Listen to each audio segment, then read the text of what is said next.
welcome to another edition of the Indie Film Group. I am your temporary host, Ricky Bird. Brianna had to do something important today, so I'm going to take over for her, and I'm going to interview a good friend of mine, Adam Beck, who is director of photography. He's worked on a few features and a lot of other stuff. He does a lot of testing with lenses and things like that, so he's knows a lot about cameras, let's just say. So I figured it'd be great to have Adam on the show to tell us a little bit about himself and also give you some tips and tricks. That way you can learn from this episode and we can grow together as filmmakers. So, Charlie, you ready with Adam? We're ready to go. All right, let's bring Adam on there. Alrighty. Adam, what's up, man? Not too much, man. How you doing? Good, dude. Thank you so much for being on the Indie Film Group today. I really am excited. I know I don't seem that excited. I'm just a little tired, but I'm super excited to have you on the show. How's everything going with you, man? All right, not too bad. Not too bad. So are you working on anything during the COVID shutdown that's interesting, or have you been kind of just sitting on your ass the whole time? No, I've been working. Smaller projects, feature, a couple of shorts. Those are already done, and then prepping for some other projects coming up beginning next year. Sweet. So, how is it different on set with the, are you having to wear a mask and stuff? I mean... Yeah, it's wear a mask. Don't really wear gloves. I don't think that works that well. Yeah. For me, it wouldn't work that well because I want to know what I'm touching. That way I can wash my hands or something like that. Right. So, yeah, it's just wear gloves, try to maintain a certain distance, and get your temperature checked. I did have to do on the feature. We had to do go through a routine, get tested, all that stuff. So that wasn't very much fun. Sticking something up your nose. Yeah, no, I couldn't imagine that being fun at all, really. But I would definitely be over there like, whoa, don't cough on my camera. Don't cough on my camera. I mean, did you have like a big like plastic thing to put on your camera so that if anyone was walking by, they weren't getting COVID on it? No. Lysol it or anything? Nothing? No, it's all good. Take care of itself. It's not a human being, so. Oh, man. So, I mean, like, so you said you're going to be possibly working on some features next year? Yeah, and a couple shorts as well lined up. So, starting to do a little bit of prep work on that. So that's always fun and exciting. So. Definitely, right on. Yeah. So, I mean, let's let our audience of 3 people get to know you a little bit. So, tell me what got you into wanting to be a director of photography or like a cinematographer. What do you think would be? Well, I think it was a kind of a longer path per se. I think my earliest memory of using a camera and being inspired by it was I was 12 and we were on a family vacation. We were actually visiting family in Las Vegas, and we had borrowed my uncle's video camera, like a big old VHS camcorder. So I just kind of took that around and held it low to the ground and was behind a car, and then kind of watched the videotape back. You could see that, hey, this looks like the POV like an animal or something like that. And I didn't watch a lot of scary movies as a kid, but you kind of got that feeling like there's some suspense there. So that kind of put a little bit of spark, my imagination. Hey, what can you do with a camera? Not really thinking. At 12 I was going to movie theaters, but not really thinking that you were using a camera to help tell a story. So I think that kind of started the process, but it was a long journey to get there. I did the route where I had a quote normal job, and then started a small production company with my brother and my father, and then not quickly, but gained experience, things of that nature, and then made the jump to just do this full time. And so that's kind of where I'm at now. Yeah. So I mean, with like the advances in technology from when you first started to about now, when would you say you first started diving the deepest into cinematography? Probably 5 years ago, I guess.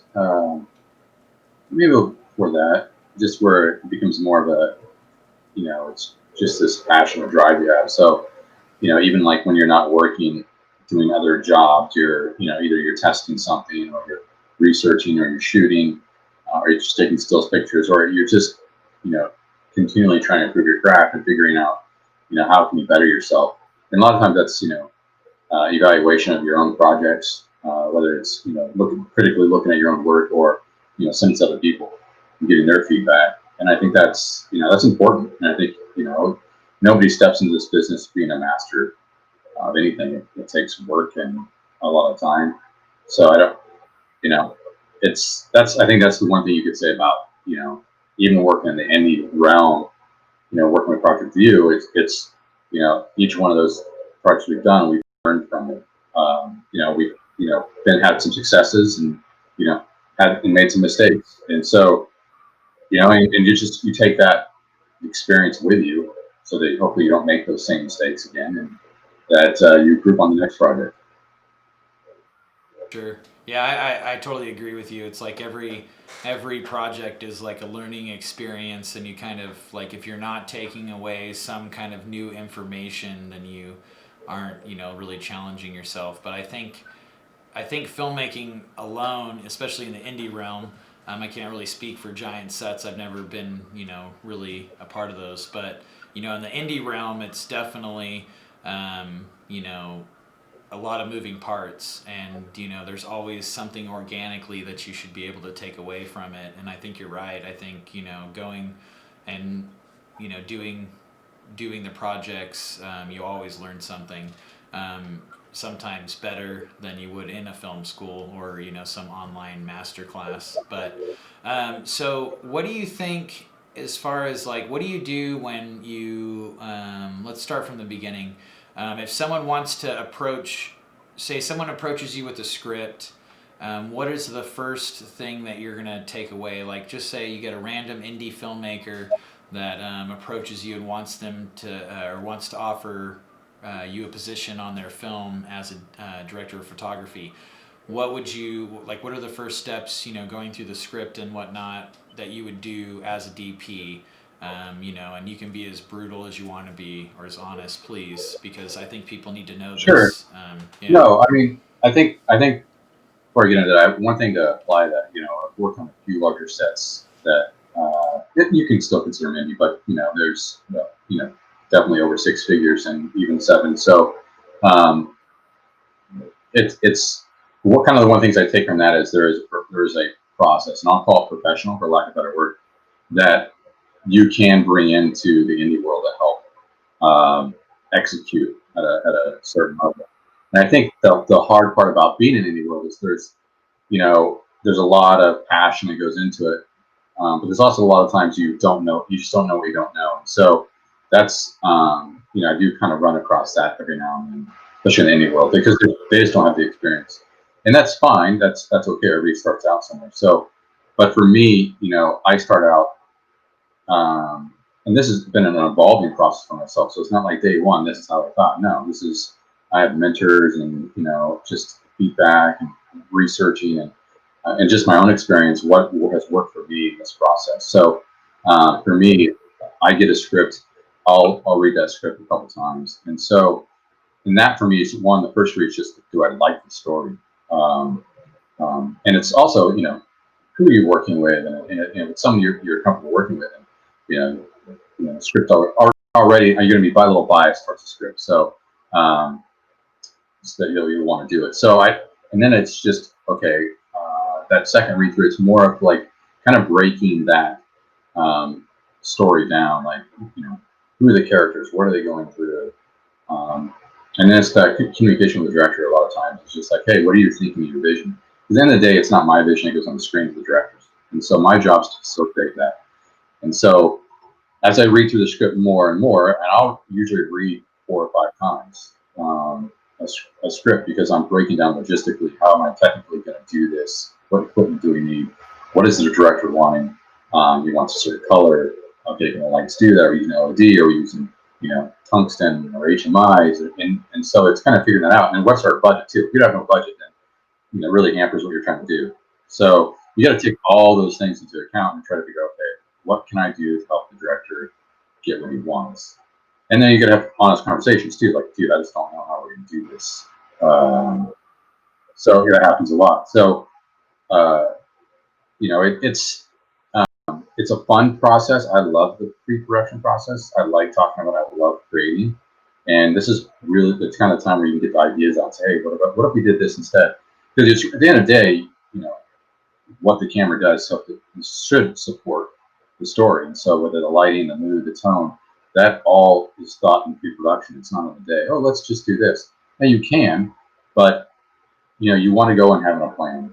Because if something goes wrong where they say you lose a location, or an actor gets sick, or whatever it is, and you gotta you only have half a day, or you gotta change up what you're gonna shoot in that scene, then you have to at least have a plan already.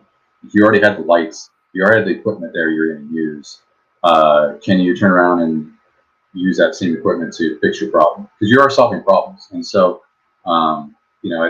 if you don't have a plan, then you don't really have a point to jump off from. Then you don't have the right equipment there for your solutions. And so, I think going in and having a plan is usually the most important thing.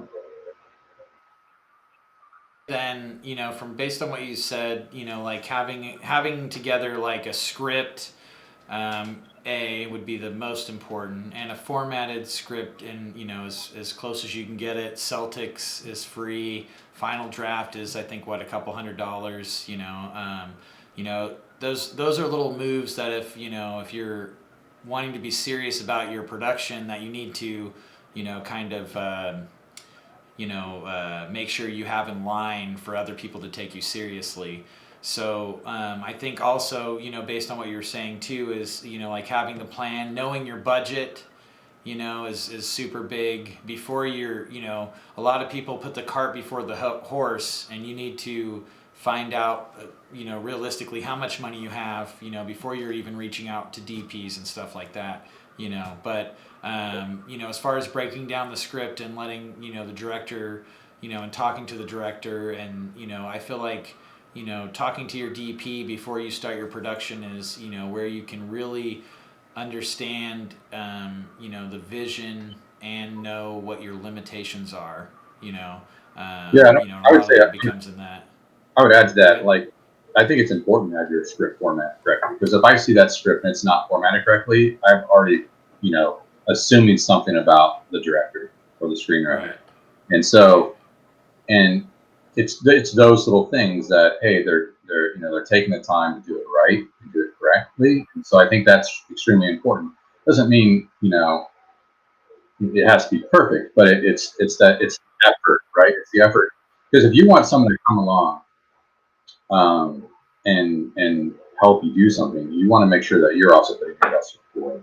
Because if you're going to expect that of them, you also have to do that. So uh, yeah, and so I think that kind of again, if you work with people who have done other things, you have to realize that they have a certain expectation as well, and you want people to push each other to be better. I want the director to expect a lot out of me. I don't mind that. Like if an actress comes up to me, hey, I'm concerned about my lighting, whatever. Please do. You want them to feel comfortable, because you want them to perform the best that they can perform. And if they're worried about what they look like, that's going to be a problem. Now, sometimes they're just, they can be a little, it can be a little too much, in the sense that they have a lot of vanity. But you have to understand it's also part of the. That's how they make their living. So yeah, that's how they make a living. So you got to be Oh respectful. yeah. Yeah, So those goods, they need to protect those goods, so those goods need to look good. We've both been there. yeah, Yeah.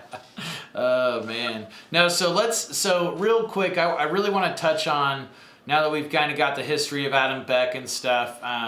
We've worked on a couple projects together, and I want to show you reel really quick. That was a tongue twister, but I want to let the viewers, now that we've got a few more viewers, two. let's watch your. Yeah, we got two now. Oh, sick. Yes. Hey, what's up? We got Frank Drachman, aka DT, on. What's up, DT? We also have Landon Bowen and Virgil Mears on here. I don't know if they're still on here. Maybe they're not. Anyway, so I want to show your reel really quick, and then I want to talk to you about shot lists. Okay, Sure. so Charlie, you got the reel? Are you ready for the reel? Right. So this is Adam Beck's reel, yeah, check it out.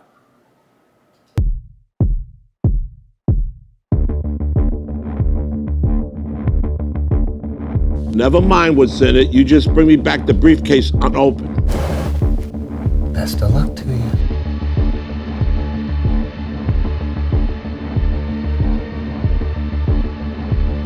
I wouldn't trust him. We can always try. Go ahead. No, after you. No, you go first. Why me? Well, you're lighter than I am. Just so. I don't understand. Got to walk away scot-free. Because of pigs like us. Did I stutter? You created this free agency system, posted the murder contracts.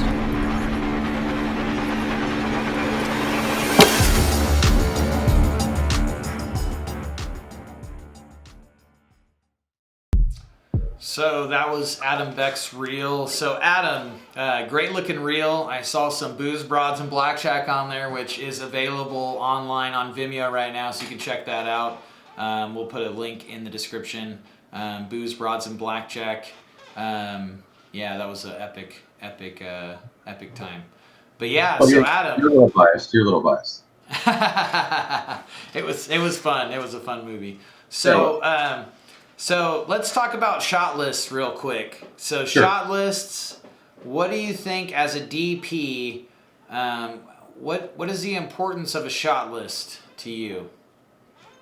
To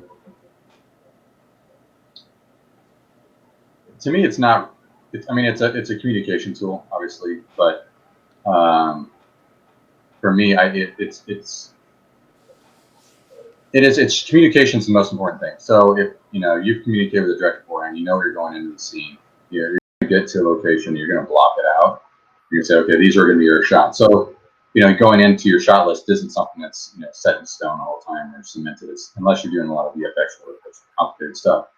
But a lot of times you get into narrative stuff. The actors may have an idea where, like, hey, instead of walking over here, let's have the camera dolly over, and then this actor move here, and they'll have the reversal be over here, and you kind of figure that out too.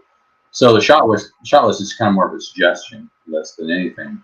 It kind of gives you an idea, hey, this is what we want to do, but also lets you have a little bit of leeway in doing that. So to me, what's really important is beforehand, the prep process is really understanding, how are we going to cover this character, or these characters, or the lighting, or is it, lens choice or camera placement? And then you take those rules that you've set and you apply them to each of those scenes. And so that shot list should be a representative of that, but it isn't something that's cemented in where you can't change it. So it's more of a suggestion list all the time. But it changes too. Some people they want storyboards, and so they do it a little bit differently. And I think it's director usually comes up with all this stuff, but it's your work collaboration with them that they kind of come to how it kind of comes together. Some directors aren't very visually astute, so they kind of just let DPs do more. But my job is kind of facilitate the director. So they're very artistically inclined visually. Then you give them all that it's their job to do it. So you let them do what they got to do. So I mean, so shot list versus storyboard. I mean, what do you think is more helpful to you as the DP? Kind of getting that vision across through the storyboards, or actually going to the doing some prep work, going to locations and kind of scouting out the ideas beforehand. They're just different techniques. I'm not a big storyboard person, so unless it's a very complex movie because it's like VFX is involved. But for me, it's going location with the director, really talking through how we're going to frame it, and then going from there. And so that's kind of how I really enjoy doing it, because while you're there in that prep on that location, you are creating. And so it's a very creative process. And so you figure things out. Hey, what if we shot from here? What if we shot through the window? And if you do that, then it's like, okay, how do we get from here to here? Because we want the characters to be in this side of the room, or in this seat, or at this table, or at this bar. We did that a little bit in that bar at the Alley Cat for booze. And, we went and shot that scene in like 2.5 hours. Simple scene, but we actually had 2 different scenes there. But we went beforehand, before we started shooting with the writer and producer and the US directing. We kind of just, looked at that. Hey, what do we need to do? Because then you figure out, hey, you get to look at, what the technical requirements are for the location. Like, do they have power to hook up lights, and to run up house power, you need a generator, or we want what kind of lens choice we want. We have the apps on the phone. We have the Artemis director on my phone. It's like I punch in the camera we're going to use, the lenses we're going to use, and you get to frame it up and say, oh, I like this angle better, or I like, hey, what if we brought the camera over here? And so it's a very creative process, and so I really enjoy doing that. So the Shotless kind of mimics that, that creative process we went through. So.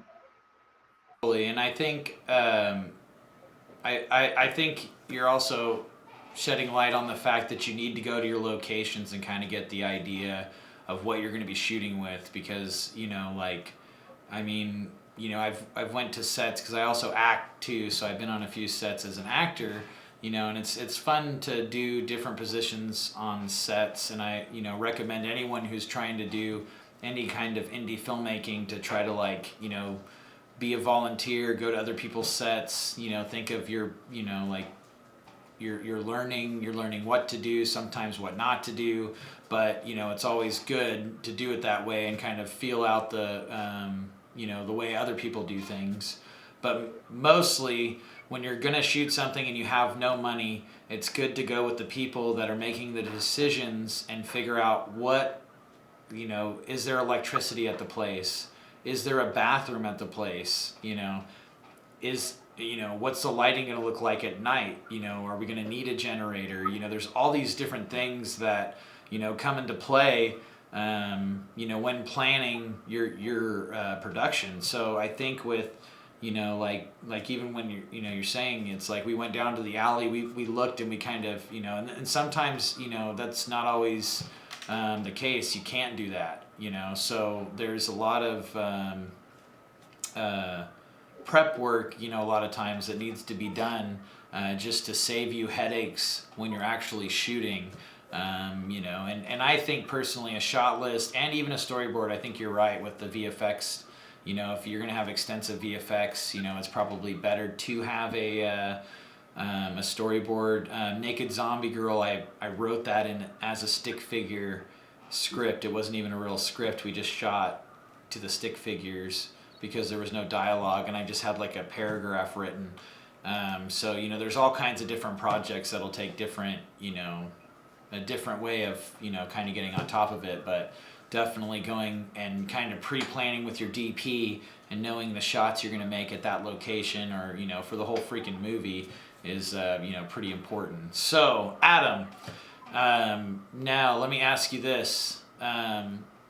What are some, advice? What is some advice that you would give to, other indie, DPs in the indie realm, that are shooting with like DSLRs or, even sometimes their phone? Is there any kind of advice or maybe a tip or trick you can give somebody that's shooting on a lower budget device, either with lighting or, shot setup? Yeah, well, I'd say that, there's a lot of things you can do. First, learn photography, the basics of it, learn exposure. You maybe shooting, you're not shooting on the red, maybe shooting on an iPhone. There are different things those cameras do differently. And so, iPhone, it exposes itself.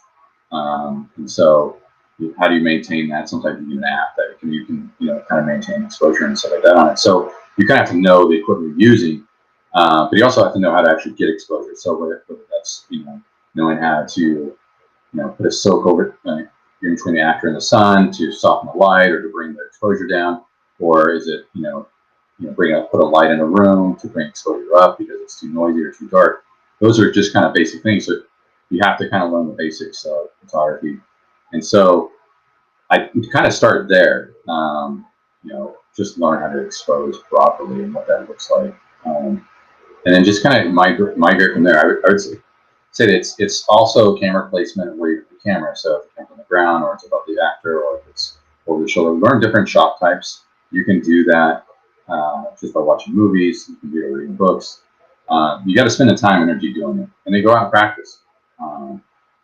It's not everybody has a phone, so go videotape something. Figure out what happens when I put the camera a foot away from the subject's face, or 3 inches. Does it focus? Oh wait, it doesn't focus because it's too close. Well, that's a limitation of the camera. So you're learning something about the camera. So test is always important. So the equipment that you do have access to, really get to know it, really get to understand it. What does it look like when you have, a phone and you're across the street, you're walking on the street, and they look much smaller because on a phone the lenses are pretty wide, and so there's a distinctness to that. So, but if you're using a DSLR where you can have interchangeable lenses, get an 18 millimeter, then also get a 75 millimeter. What does it look like?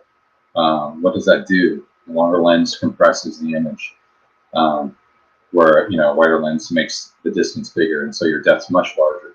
But it's also your depth of fields. You tend to be in focus of the amount of area that the person's in focus is larger as well. So just play, go out. You have to really spend the time doing it, and that's one thing that it really is in all of this. Even it's in the prep process. When we went down to the casino for booze, you and I drove down there. That was 4.5 hours one way and 4.5 hours back. But yeah, it takes time. It takes work to do it, but everything does. So if you want to do it right, start doing it right now, and that's putting the time, energy, and learning the equipment you have. You'll get good enough. You'll get good enough at whatever piece of equipment you use. It's going to look good enough. So the masters of the crafts, they can shoot an iPhone, but they also can shoot a very expensive cinema camera and make it look great. So, but they know the limitations, right? So then they don't learn how to get around those limitations. Well, yeah, and there was a whole movie shot on an iPhone. Was it Sunshine? I'm not quite sure. I know you're talking. I don't remember the name. Yeah, I think it was Sunshine. It actually won at Sundance, or it was an artsy movie or whatever. But they shot the whole thing on an iPhone. I'm a firm believer in the lighting. Trying to get the lighting correct, and you can make any camera look. Obviously blowing it up on a big screen with. Well, I guess doesn't the iPhone compress it a little bit better? Or something with the camera to make it. I'm not quite sure. I'm not quite sure. Honestly, I think all the phones have different sensors in them, so they have variations. So yeah, it's important to probably test. But you are right. Each camera has a latitude, and the more cinematic cameras are going to have a very wide latitude, where you roll off and highlights are going to look more pleasing than like on a cell phone usually. Video mode and still mode is completely different on a cell phone.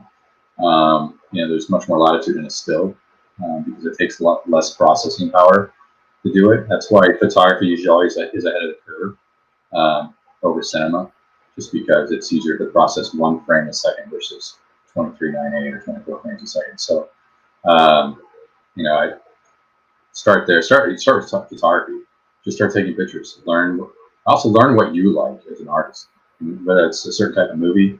If it is a certain type, if there's you have like 10 movies you really like, study those, watch them a bunch, figure out why they did what they did, do the research on them. It's in this industry, I would say that sometimes it's in this day with technology where we can kind of sometimes reach out to these people and ask questions. I've done that before. I've sent messages to DPs that have shot certain films that I liked and asked the question like, "Hey, how did you shoot this?" or "Why did you do this?" or "Why did you do that?" and we've gotten feedback. And so sometimes they don't answer, but a lot of times they do. So it's it's doing the work to try to figure out, hey, how did they do this, so I can learn from them. It's not so much trying to copy; you're just trying to understand. And I think you're right. I mean, it is about networking because that's the way you're gonna sharpen your craft. I use the example with like people doing like martial arts or something.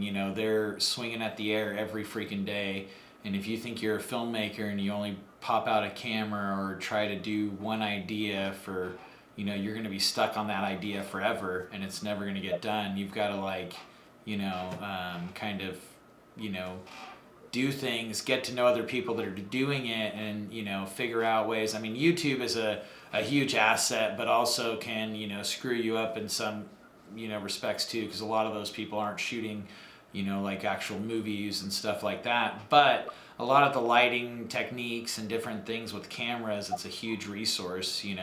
But I think networking, you're right, networking is definitely a huge one. Let me look real quick and see. We don't have any comments, huh? No comments. Okay. So anyway, Well, I think on the lighting thing, that's look at the light. Look at the light. What does it look like at this time of day? I mean, it's 4:32. The sun's gone down. It's right. It's soft ambient light. There's a color to that. It's warm. So kind of just file that information away in your head that hey, this is what this time of day looks like. It's very similar to the light that's in the morning, but there's a slight temp difference. And so it's learning those things, but it's also just it's just putting the time and effort in and trying to learn everything you can. And I think that's extremely important.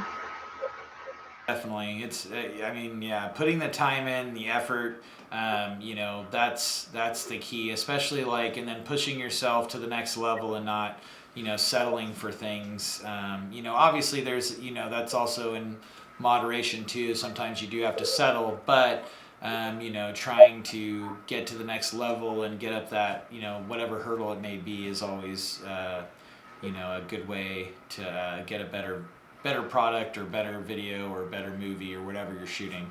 So we have one comment. It's from Frank Drachman. He says, buy Adam a soda. So that's DT.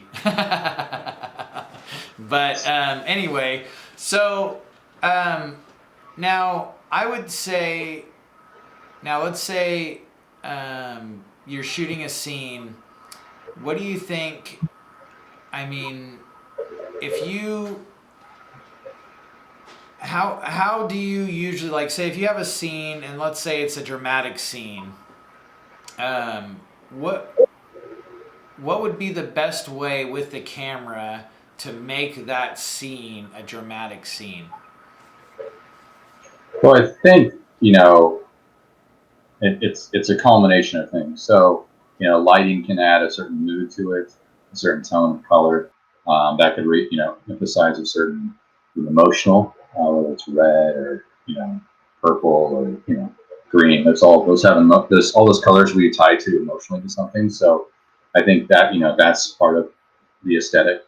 And then you also have camera placing their lenses, where the camera is to the actor, what type of lenses they are, or the focal length, things of that nature. So and then what you do with that, and then also just how the actors perform, and then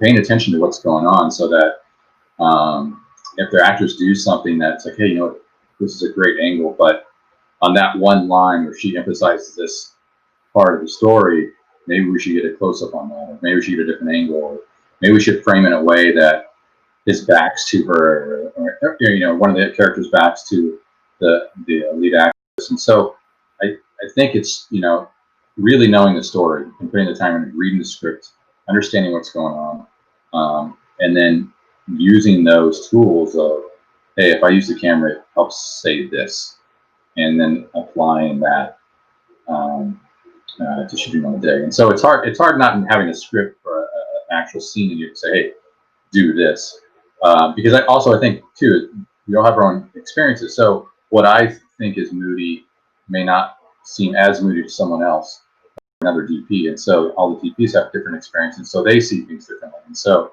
I don't think you could take the same script and you can have a completely different movie, because how we look at light and emotion and things of that nature, and we can see that differently. So it'd be variation. So No, definitely. So I think then, just moving the certain moves with the camera, maybe the lighting, to gain some emotion. Now let me ask you this: what are some tricks? If let's say I see a lot of filmmakers struggling with this. they have a scene outside. What would be the recommendation? And say they've got more than just, they can't just slide it all into the magic hour type deal. What would you recommend someone do, like in that, high noon sun when it's directly over, your area and everything's blown out? What are some tricks or maybe tips that you would recommend for someone to use? So there's various variables to this, but it depends on the skin tone, depends on the background. Right. Are they, are they front lit, backlit? You kind of want them backlit, but that backlit also could create dark shadows in the trees. So if there's trees behind you, so it's kind of figuring out how do I balance the image to the latitude. So where the brightest end part of the image is not too bright, and the darkest part of the image isn't too dark. And so whether you use some type of bounce, as we've done that before, and you can get cheap foam bounce like Lowe's for like I think $10, and it's an 8x4 piece of foam. It's like an insulation foam, and so you can use that to bring up the exposure in your talent if you're going to backlight them in the sun. And so the sun comes down, hits them, the lights in the face, and what happens is now their face is more exposed, closer to what the environment behind them. So if it's a grassy hill that's all turned to golden, like a golden yellowish color, now that's not so overexposed, right? And so the sky isn't too hot because now you've brought light on them, and there's no electricity involved. You're outside, but at the same time, that shadow. If the sun's directly overhead, then your shadow is going to be really. It's going to look a little funny. So, trying to pick the time of day, figuring out the height of the sun and where it's going to be at. Another way that doesn't take electricity, but if you can sometimes afford this, I think for under $1,000, probably $500, you get like an 8x8 with a silk. It takes 2 stands, and you just raise that up and put the actor underneath.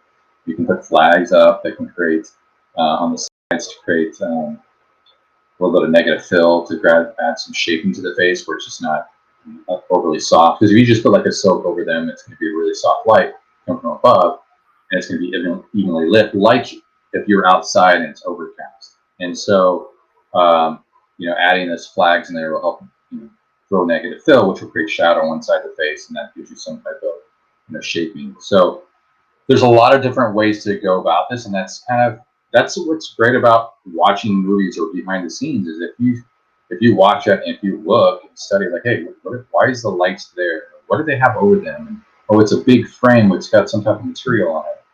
Write that down. Take a note of that. Figure that out. We're in an age. Find out that stuff, yeah. Yeah, and so to solve your problems, you could shoot it in the shade, but then you have to be worried about what the background is, and just look at the camera monitor. Figure out, okay, does this look like everything's exposed well enough, or is it too dark, or is it too bright? I think sometimes the hard part comes at night when you're shooting something that's dark, and yeah, they look great, but if your screen's only 3 inches, then when you blow it up to your monitor that may be 24 inches big, then you really start seeing the noise where it didn't look like that on the 3-inch Definitely. screen. No, I think you're right too. If you can't afford a big diffusion, like the big cloth, they're basically like a silk over your actors. If you can't afford things like that, or you don't have or like grips or whatever, I think you're right. Keeping the sun kind of behind you, and then using reflector basically to just light up the face, so the sun is, so they're not, your talent's not looking directly in the sun, kind of squinting, kind of like how I am with all these lights right now. It's just like a nice, the sun's behind them, you're shooting towards them, and then you just put that nice reflector underneath them, kind of pop a little bit on their face, and the other issue too, which you're right, is shooting in the shade, because it'll be nice and good in the shade and then blown out behind them. You know what I mean? Yeah. So it kind of, it is definitely something to pay attention to if you want to, keep your image looking high quality throughout your short film, feature film, or whatever. Yeah. Yeah, because I think one thing you can say that you can tell off the bat the level of quality is the consistency of the image. And so if you're inside shooting a scene and it looks great, but then you step outside and things are blown out or whatever, then you realize that, okay, or one shot is way off to another, then you're like, okay, something's not right here. And it could be time, right? We're always facing time. So even outside, I've seen this a lot on major movies, and audience don't see it. One actor will be, they're backlit with the sun, and then they do the reverse, and that actor's backlit with the sun as well. And so, there's ways you can shoot it where the audience isn't going to see it, or you can shoot in the morning and shoot late at the evening, or you kind of get it to match a little bit. There is a little bit of a color difference, but a little bit of post production, coloring can fix that. The higher end cameras, obviously, they have more way with their file types and stuff. But with DSLR, it's a little bit tougher because it's really compressed. So, but try to, I think the one thing you want to know is that you need to be in control of the image, and don't let the image control you. And so, whether it's a lot of this is you learn by doing. And if you have a cell phone's going to do its automatic thing, which is the tough part, because you're not getting to actually manually play with the camera and figure out, hey, why is this doing this? And so that's the difficult part. But if you have like a DSLR, you have like you have an aperture, you can adjust the aperture, you have an ISO, you can kind of see what that does. You have a shutter that affects exposure well, but also affects your motion blur. So just figure that out. Take your sibling, or you're married, your spouse, and just play around and try to figure it out. It takes work, and so nobody's going to win an Oscar on their being a cinematographer on their first movie. It doesn't happen at all. So it Rich or something. Yeah, You're maybe, like super rich, and it's the first time, or you got a famous parent that's in the industry, maybe, but that's because everybody's holding your hands and telling you what to do. In the real world, you got to learn and do it yourself, right, Adam? Yeah. So Right. it changed the light on me because I didn't like it. I thought it was too hot. So which it's a daylight source, and so I threw a quarter, I think a 1/8 CT O on it to warm it up and make myself look a little warmer, or at least try to match what was coming outside because it's late afternoon ambient light. So You're right too. Like, I've seen a lot of independent films that will look really nicely lit, shot inside, and then when they bring it outside, it almost like, it's almost like they leave a lot of the settings on the phone, from dark to light, and it's trying to auto adjust outside and stuff, and it's like totally takes you out of the film once the quality drops when you're outside like that. So so shooting outside definitely. Something, you want to pay attention to the light, pay attention to the time, try to shoot your stuff during magic hour, and that's an hour before the sun goes down and an hour, after the sun comes up. You have them on the beginning and the end of the day. I would say that's pretty good. There's apps out there. I have an app on my phone, especially for the prep process, where you go to a location, you can see when the app comes up, that date, what time of day it comes up, what time of day it goes down. You can see how high it's going to get in the sky. So you can really plan out your day by where the sun's going to be at, just so to make sure that your lighting's good. Right. But usually those are bigger projects, but it's, where they have time to, spend,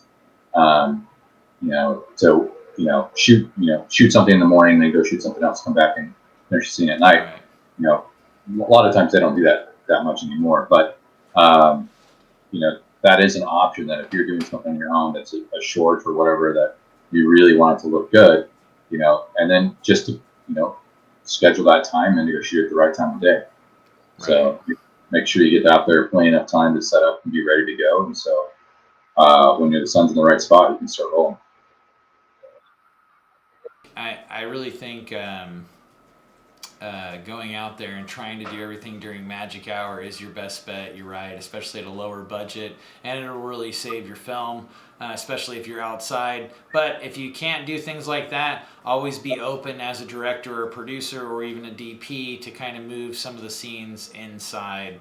I know a lot of people get stuck on their vision, but if you don't have the money hose, as Robert Rodriguez likes to call it, you don't have, the option to really do that. You have to be realistic with yourself and, do a few rewrites. It happens at top level productions, and at bottom level productions. So, a lot of times it's one little dumb idea that will keep you from doing the film or finishing the film altogether, and then you're wasting your time and everybody else's time, and that sucks.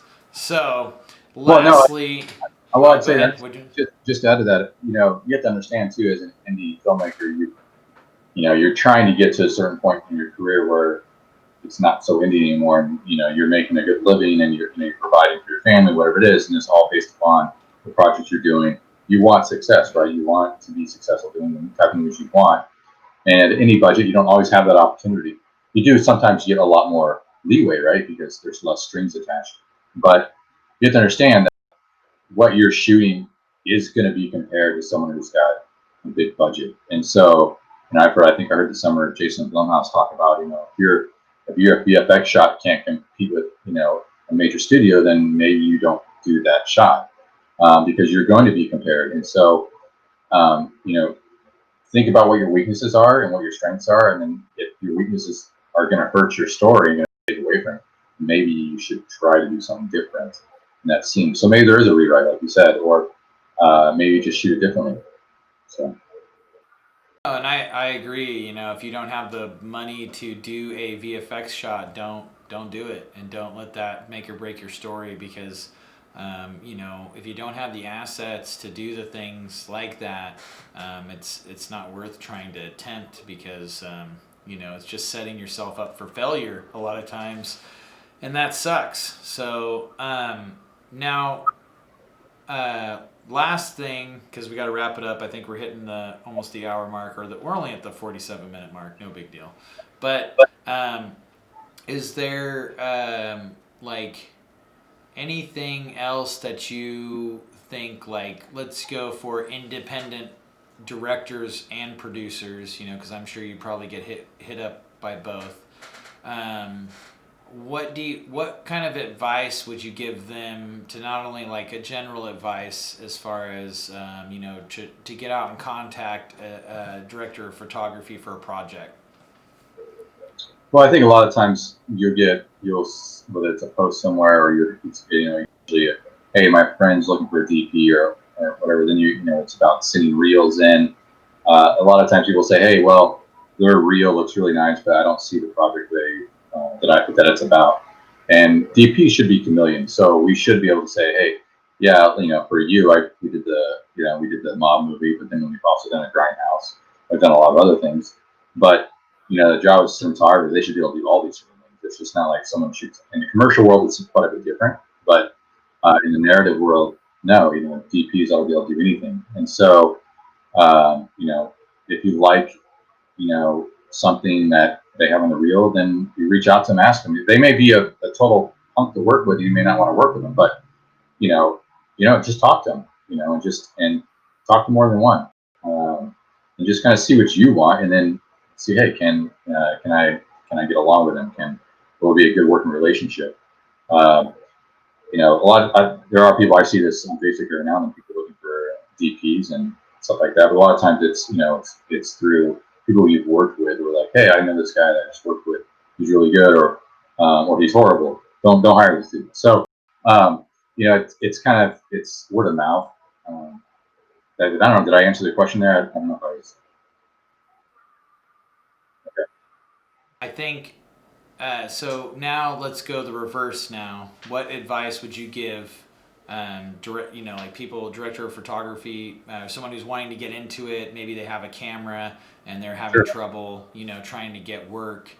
You said a lot of it's just kind of like a word of mouth type thing, and I agree, man. It's like definitely a popularity contest and stuff, and are learning, meeting other people, and kind of, you meet this person, which leads to this thing, and then, so on and so on. So that's another reason, and an example of why you need to stay active all the time. But as far as like a DP, let's just say like a newer DP, maybe have a couple short films under their belt, and they're hungry, or maybe only one, and they want to explore more. What kind of advice would you give them to try to get onto more projects? Well, I think having a reel is really important, in the sense that that's what you got to have proof that you do what you say you can do, and so that kind of is where the reel comes into play. Especially when you start out, even if it's no money or little money, then you kind of have to take it, because you need that experience. That experience is where you're going to learn. You'll learn a lot more on set than you will reading. and so or watching a YouTube video. And so, like, watching. Wait a minute. You're gonna learn more on the being on set than you would on YouTube? Adam, come on, really? You So, can't. well, There's no way. You learn so much on YouTube. No, I'm just fucking with you. Go ahead. but it's all fake news now. I don't know if it is. Well, I mean, I've seen stuff on YouTube where, yeah, this is amazing, right? I've seen masters at craft speaking, or you just suck it in because it's awesome information. But then you hear some people like, oh, that's not exactly how I would tackle that, or that doesn't seem quite right. And so, but if you don't know, you don't know. So, what's a good way of learning? Actually doing. So, being on set, doing it, whether there is no budget, get that experience, what it's like to work with somebody else that's got a vision, and then working with different directors. You come to find out what you like or don't like, and how you work, and how what you find about yourself as well, because you need to know who you are, and you figure that out about yourself. How you communicate with other people, how much of a people person you are. Sometimes there's politics involved. So, but yeah, just go out and do, and you'll make those mistakes. Do it now. You're always going to, no one's perfect, so you're always going to make mistakes, and so don't be afraid of that. But it's a whole lot better to do it when there is no budget than there is when there's $100,000 being spent on a day of work. So It costs to learn always. So no matter if you go to school, or you go to like just doing a bunch of like the route I took, just doing a bunch of short films and trying to attempt feature films at really low budgets. You learn a lot, hitting the ground running. But I think there are all these different things you can learn, but the best would be to not pretend that you know what you're talking about, because then that's the worst, obviously, to be on set and be like, oh shit, you don't know how to do this, like, again, which is pre-planning, which we've been trying to beat you over the head with right now, is pre-plan, go to your locations, figure out your shots, and bring other people with you. You can storyboard yourself with your cell phone, and then you can go over with the DP. And DPs really like when you figure out these things beforehand on set, right, Adam? absolutely. Well, I think, and it's all hard work. So it's not like Right. it's no perception like, hey, you get a camera, you buy a camera, and all of a sudden you're going to win an Oscar the next year. That's not going to happen. Right. So, and you can't buy talent either. You can buy these expensive ass cameras, but you can't buy talent. I've seen some really expensive cameras shoot some really shitty stuff. So, well, you got to put the work into it. And so, I mean, and then there's sacrifice involved. So, there's oftentimes you're doing you don't have as much free time when you're trying to master a craft, because you're spending that extra free time learning how to do that craft better. So I would say that there's times we did booze, and we shot one day and we converted the office and the strip club to the casino office, and you and I were there paintings at 3 o'clock in the morning, and I think we had a call at 6 or 7 the next morning, and so. Sometimes that's the indie world where you're using the same set, you're just getting a new fresh coat of paint on it to make it look something different, and it worked. It worked out great. But so there's just a lot of hard work that goes involved. So it's not. It's fun too. So this is one of the time when it's hard work is actually fun. It actually doesn't seem as hard or as hard as work, because it is so much fun.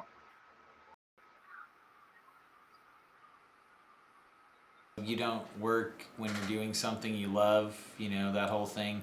I really believe that is true. I mean, me and you slept in the hotel floor at Vegas so we could have the whole crew in there. We were sleeping on the floor, and had the the movie and all this, the hard drives and camera gear and stuff in there, just trying to get our Vegas shots in a couple of days. So we've definitely went through the trenches on a few projects together. But I feel like, again, like going back to the planning, the getting all these things worked out, and then kind of being ready to embrace whatever may happen, and kind of going with the flow is the most important, because once you kind of start that train and you have that momentum, if you, for whatever reason, try to derail that momentum, you're going to be in for a really, really tough project ahead of you. So it's nice to just be courteous, take everything with a grain of salt, and know that, you know, everyone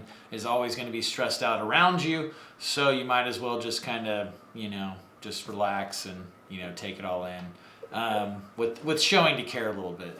So Adam, I have, I think, one more question for you, and then we'll wrap this up. I know you probably got better things to do than talk on the internet with me. So you talked about a reel. So what kind of reel do you think, and this would go for directors and actors, and, you know, it's kind of hits a wide variety of filmmakers, whatever you're trying to do. I don't really see a lot of, I guess, you know, maybe ADs wouldn't need a reel really, but, you know, what would you recommend someone putting in their reel? And if they didn't have other, you know, like if they had to just shoot something, what are a few things that you may recommend to try to shoot to include in a reel, for someone trying to look for work? Well, for me, I kind of do research into actually that as well, because it does change from time to time what's kind of required or what people are looking for. At one point in time, everything was montage, or everything was, you know, your best shot here, your next best shot here. And then other times it's, okay, how do you piece it together that you can show consistency? So it kind of changes over time. But for me, I think, you know, always putting your best foot forward. Don't save your best shots to the end, because if they don't like the shots you had before, they won't see those shots. They won't make it to the end. So always put your best shots first. But then also show, you know, try to show consistency. So if it's a narrative project, then try to show more than one shot of the project. Try to piece it together. Can you tell a story? I think that's important. That's letting people know that you have the ability to use the camera in a way that helps tell their story. So, and then, so what do you think as far as like, if like, let's say someone's trying to be a DP, they don't have anything, what are like a couple scenes or different couple ideas that you would, you know, recommend them using in their reel? you know, camera movement's always nice. Use natural light. Go out. If you know, you can create a reel just by taking, you know, a friend out and, you know, put him in front of, like, you know, go out. Especially here, there's a lot of corn and stuff. Wait till the sun goes down. Have them walk through the corn with the sun behind them. You know, maybe put a little bounce card in front to bounce that light inside in front of the face. And now you have this beautiful sunset shot that shows that, hey, I can create a beautiful image. That's what you're trying to convey. So, or go to locations. You know, now it's wintertime. Christmas lights are going to go up. So, as you know, when you have an out of focus light, it comes like a nice little, you know, visual aesthetic to it that's very pleasing to the eye. That's why Christmas movies always look really pretty. And, you know, so just, you know, look at things you find that are pretty, and then say, how can I put someone in that, and then film that and put that in my reel. And so, there's a lot of times we attach emotional connections to certain shots because it was really hard to pull off. But if those shots don't help sell you, because they're not going to know the story behind that shot, then get rid of it. So that's a term called "kill your darlings" or "kill your babies," because you're tied to them emotionally. But if they don't help tell a story, help sell you as a cinematographer, then, or a director, then you need to get rid of them. No, totally. I agree 100%. And so, in a nutshell, what you're saying is to shoot badass stuff, put it all together, and make that your reel. And if it sucks, what happens when the reel sucks? Yeah, well, no, one other note I'd put too is put famous people in it. So, you know, put what? Famous people in it? Yeah. So. Oh yeah, yeah. As a recognizable and face. Don't just run up on them with the camera. You know what I mean? You gotta actually have them in your movie. So. you run to him at Disneyland. You take your stuff on and say, hey, how's it going? This is part of my reel. Get out of my face. Yeah. Yeah. Just do that look thing you did in that movie you did. Just give me that real quick. Yeah, that's what's going to happen. Instead of autographs, people are going to be doing that with Instagram. But, I mean, we got a comment real quick, too. I just saw great interview, guys. Indy for life, stay hectic. That's from Steve Sanders. Thanks, Steve, for watching. So, now I think this will technically be my last thing. Who are a couple, you know, and just keep it short, you know, but who are a couple DPs that you kind of, admire or, think that their style is pretty, you don't have to say one in particular, maybe a couple, that you think their I'll give style, you, shooting style that you respect. I'll give you a couple of several very quickly. I think, Okay. you go back and look at being a cinema, you have Greg Toland shot Citizen Kane, Grapes of Wrath. Citizen Kane had just as many VFX shots as Star Wars.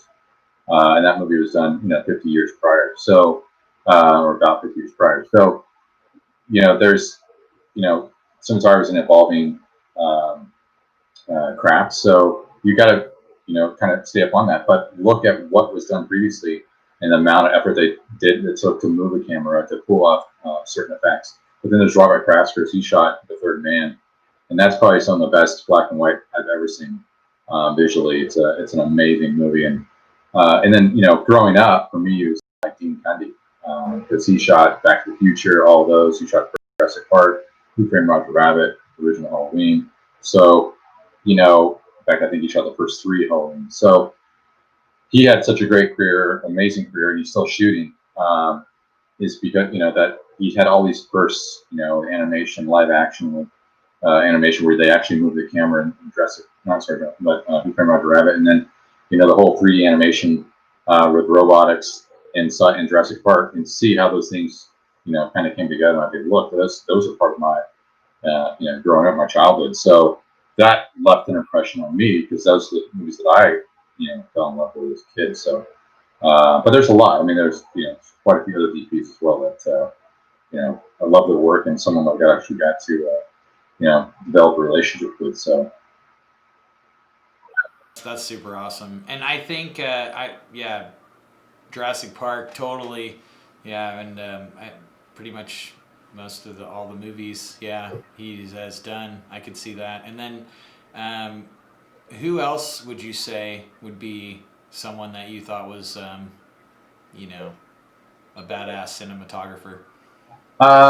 Well, I mean, like today, the real popular ones are Roger Deakins. He did 1917 not too long ago, and very soft. Well, when I met him, he was very soft spoken. So, but he has an amazing podcast. So, and that's one thing about today that wasn't around 15, 20 years ago. These podcasts, and so I mean, him and his wife James, she works with him on each production, and they have a great podcast because he goes into his own life experiences, and for me, I listen to it as well. But there's just a lot of different DPs out there. Jeff Cronin, we flew out, is probably also one of my favorites. He shot a lot of David Fincher's work, Social Network, and Girl with Dragon Tattoo, and Gone Girl, and things of that nature. So those, I love those movies. So visually, visually amazing film. So Fincher uses, yeah. So it's learn to find an aesthetic you like, and then kind of figure out, hey, how do they do that? And it's not about copying. It's really about self-discovery, but try to learn how they did it, and then that's just a piece of information you can use in your arsenal later. So okay, now that I've taken up most of your time, now I think we've hit a solid hour of going through a bunch of camera stuff. What would you say would probably it doesn't have to be your favorite movie of all time, but what's one of your favorite movies? Citizen Kane's pretty high up there. I think Social Network is actually pretty high up there. I love both those movies for different reasons.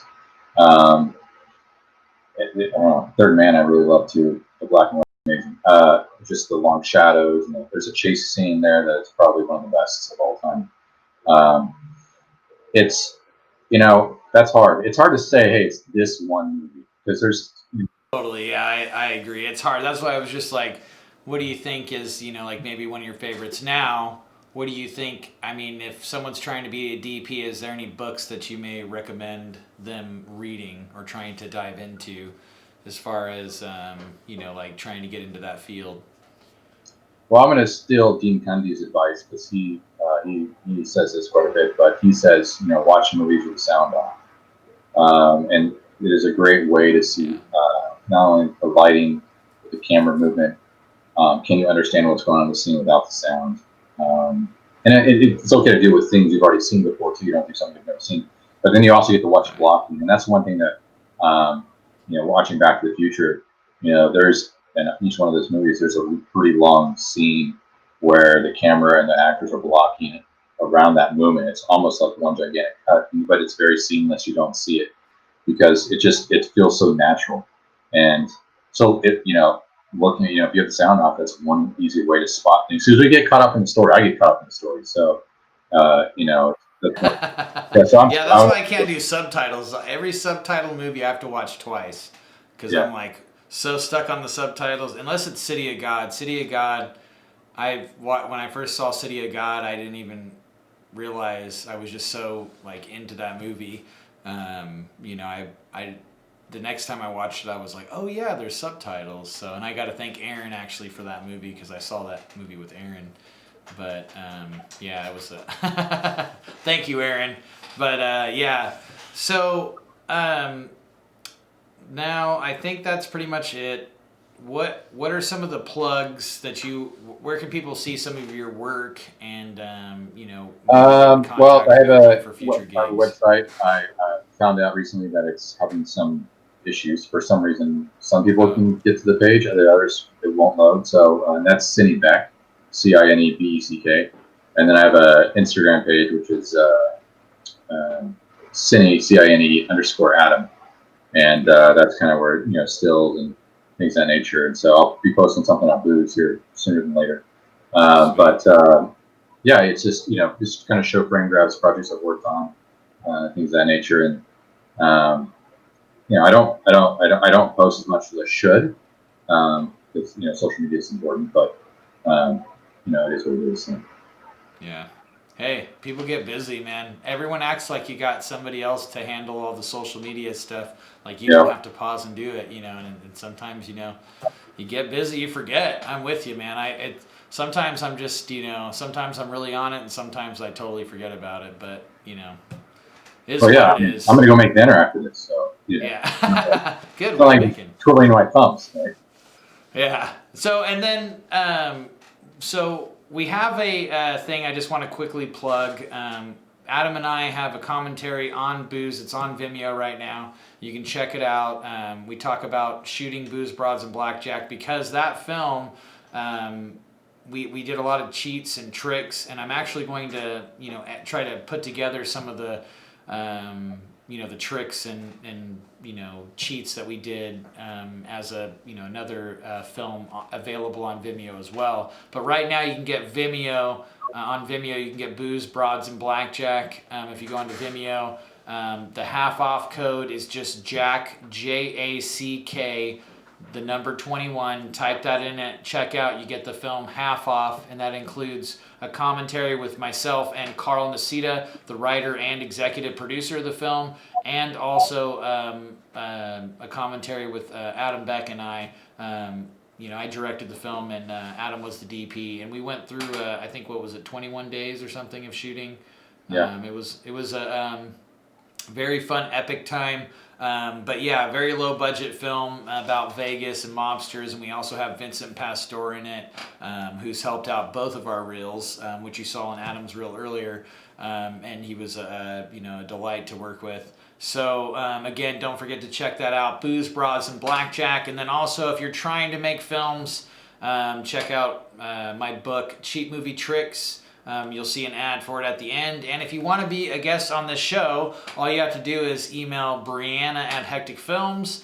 And when she comes back next week, she'll, handle all your emails and, whoever wants to be on the show.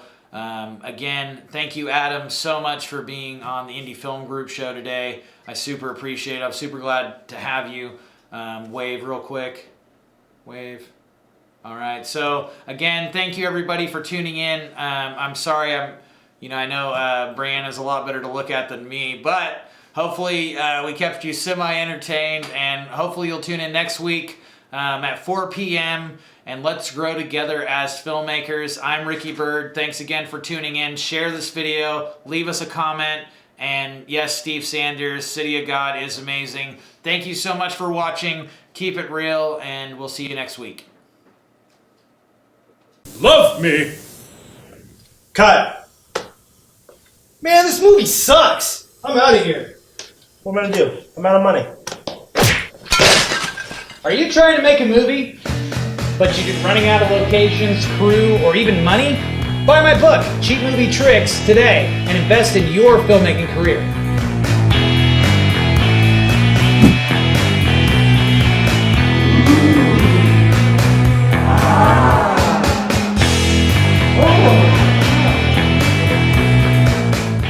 Love. Hey guys, thanks for watching. Be sure to like the video and like the page, and we'll see you next week.